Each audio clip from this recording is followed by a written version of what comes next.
Pai nosso que está no céu, santificado seja teu nome, venha a nós teu reino, seja feita a sua vontade, assim na terra como no céu. O pão nosso de cada dia nos dai hoje. Perdoa as nossas dívidas, assim como nós perdoamos os nossos devedores. Não nos deixe cair em tentação, mas livra-nos do mal. Amém.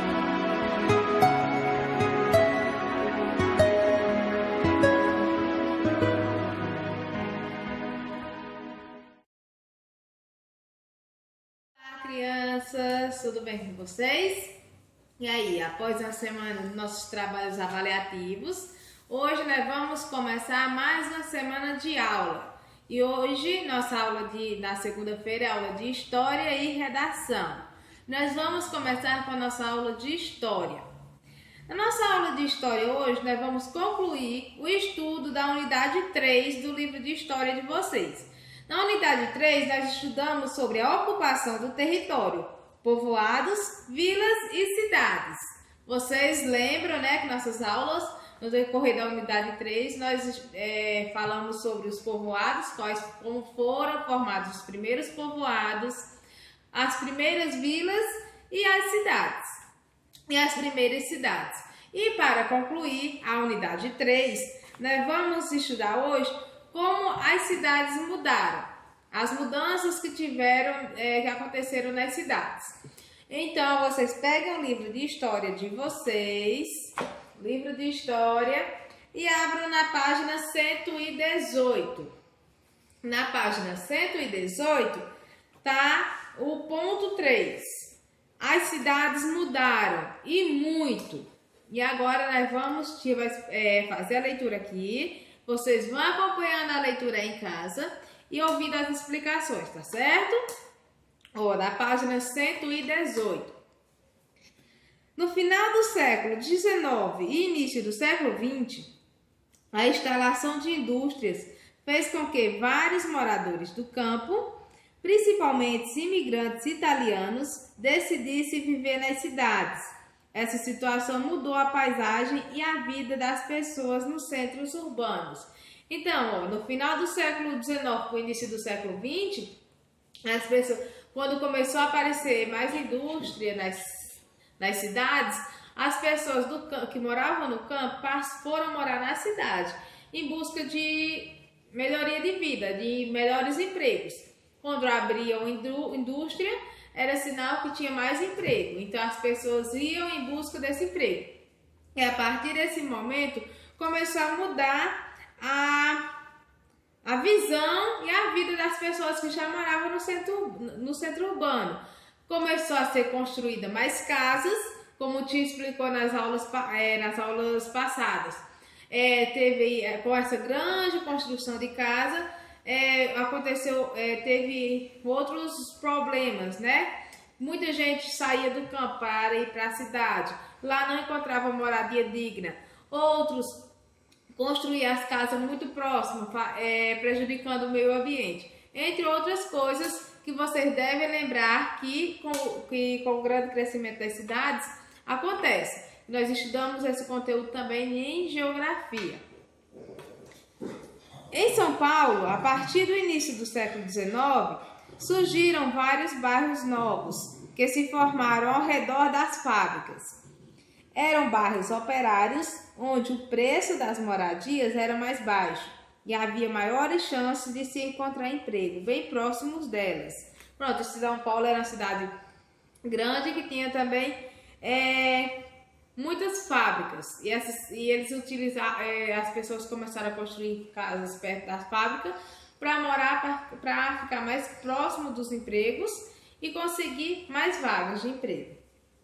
Aí na página 118 do livro de vocês, nós temos a imagem da vista parcial do bairro do Brás, na cidade de São Paulo, por volta do ano de 1910. O bairro do Brás é um bairro muito conhecido até hoje em dia, porque onde ficam as lojas, onde as pessoas vão fazer compras, que os produtos são vendidos mais baratos.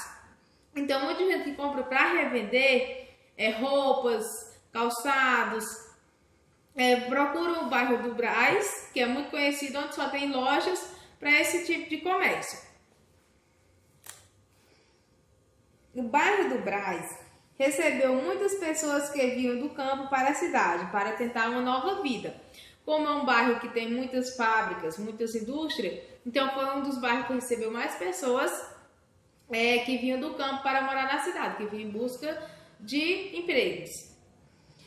Os industriais também patrocinavam as construções de vilas operárias, isto é, conjuntos habitacionais instalados nas proximidades da fábrica. No Rio de Janeiro, as vilas surgiram no final do século XIX. Em São Paulo, no início do século XX. No Rio de Janeiro, as vilas começaram a existir antes.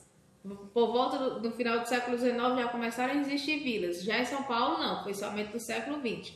No começo do século XX. Essas vilas reuniam moradias pequenas, com quarto, sala e cozinha, construída em volta de um pátio. Tinha também essa construção desses conjuntos habitacionais, né, que era um lugar construído com muitas casas, num lugar fechado com muitas casas, em qual cada casa morava uma família. Para morar nas vilas, era feito um sorteio entre os trabalhadores, já que não havia moradias para todos. Eram escolhidos principalmente os operários mais comportados, aqueles que participavam de greves e exigiam melhores salários, era excluído do sorteio. Tem também essa questão, para eles escolher as pessoas para ir morar nessas vilas que eles construíam, eles escolhiam aquelas pessoas que estavam de acordo com tudo que eles quisessem. Uma pessoa que fosse em busca de melhor salário, de reclamar porque seu salário estava ruim, eles não escolhiam essa pessoa para ir morar nessas vilas.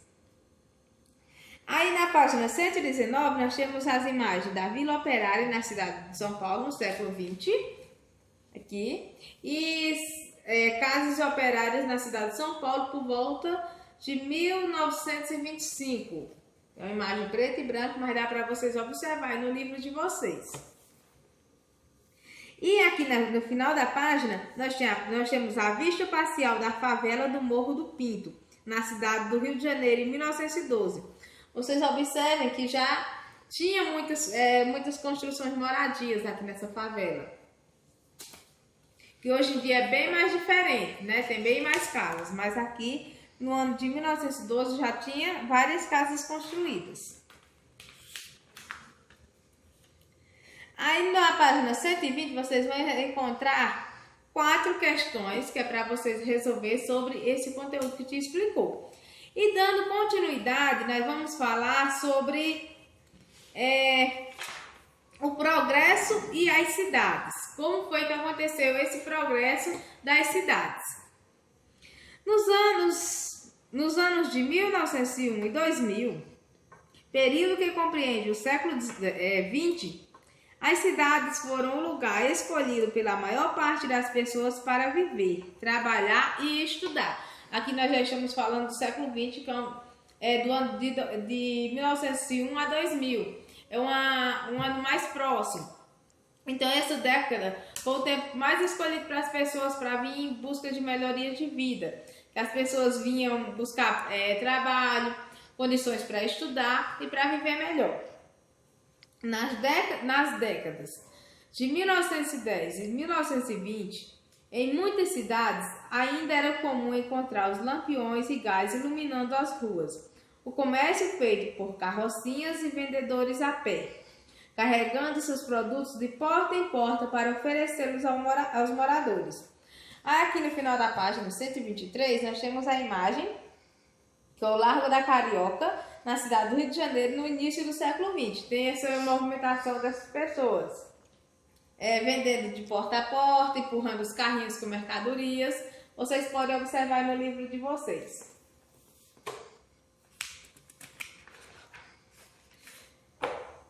As notícias circulavam mais rapidamente. As pessoas se reuniam nas praças públicas para se discutir e se informar sobre os acontecimentos mais recentes.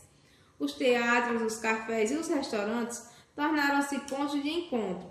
Os bondes já circulavam em alguma das grandes cidades. aqui já teve o progresso da cidade, as cidades já foram progredindo, né? Já tinha praças onde as pessoas costumavam se encontrar, já tinha um bonde que circulava, levando as pessoas de um lugar para outro. Bonde era um meio de transporte, que era um ônibus, transportando as pessoas. Aí, ó, vocês podem observar que tem, no final da página 124, os cartões postais revelam as mudanças ocorridas na vida das pessoas com as inovações e modernidade. Os bondes, por exemplo, tornaram-se meio de transporte comum nas cidades brasileiras. Esse cartão postal aqui é do ano de 1915.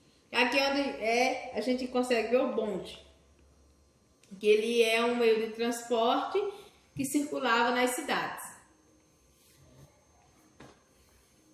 Até o comércio se modificou. As senhoras mais ricas encantavam-se com os novos modelos de peças do vestuário vindo da Europa. As propagandas eram bem feitas e atraíam os compradores. Muitos deles nem saíam de casa para ir às lojas, como fazemos hoje. Bastava encomendar que a loja mandava o produto para a casa do cliente.